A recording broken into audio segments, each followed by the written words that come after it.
Okay, so this is a video that is talking about one of the background techniques for our puzzle pieces.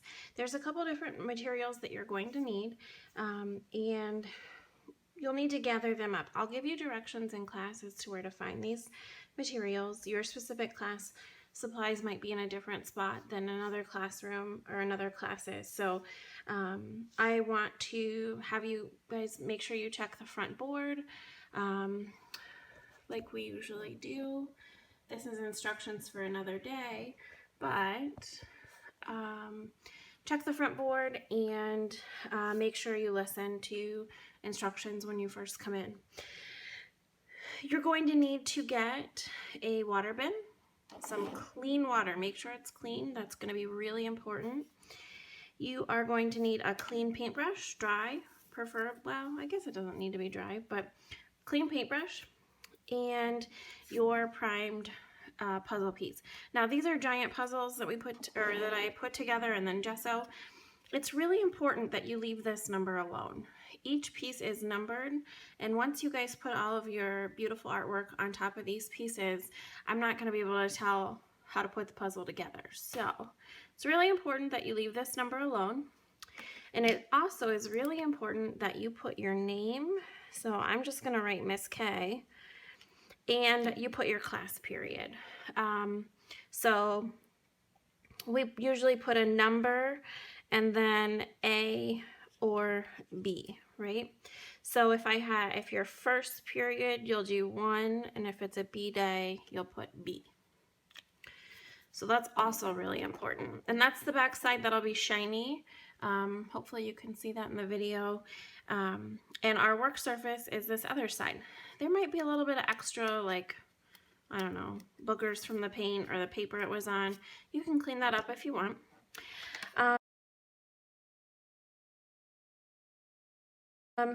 You are going to have picked out some tissue paper colors. So these are just squares of tissue paper. It's non-bleeding, or it is bleeding tissue paper, excuse me. That's really important too. You are going to, it's really simple. This is super simple, but it looks beautiful.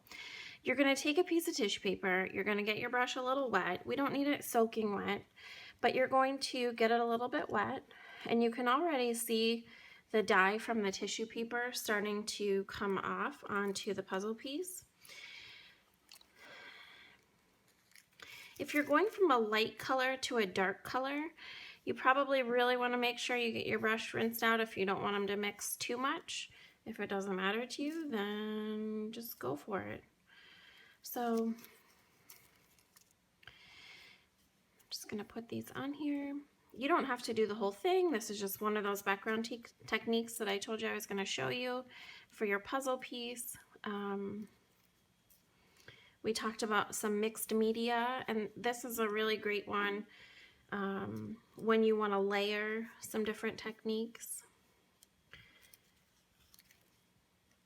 Nice watercolor almost effect in your backgrounds. Sometimes the tissue paper can be uncooperative.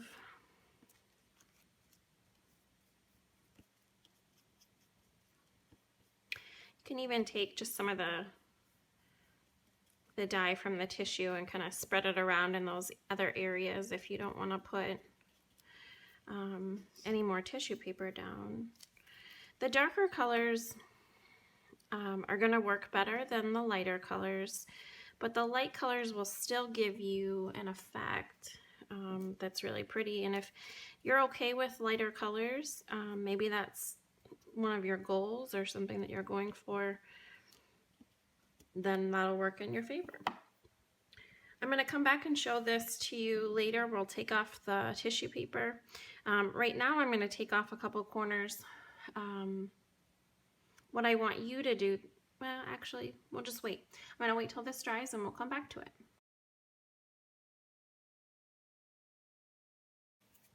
Okay, so we're going to come back to the tissue paper example. I'm going to go ahead and take off the pieces. These are still a little bit wet, but it'll still serve its purpose. You get kind of a cool tie-dye background. You'll let this dry during your class period, so the next time you come to art, you will be able to take off your pieces. Sometimes the longer you let the pieces sit, the more saturated the colors or the darker the colors become, which makes it pretty cool. We have to be pretty careful. You can see I just scratched off some of the gesso.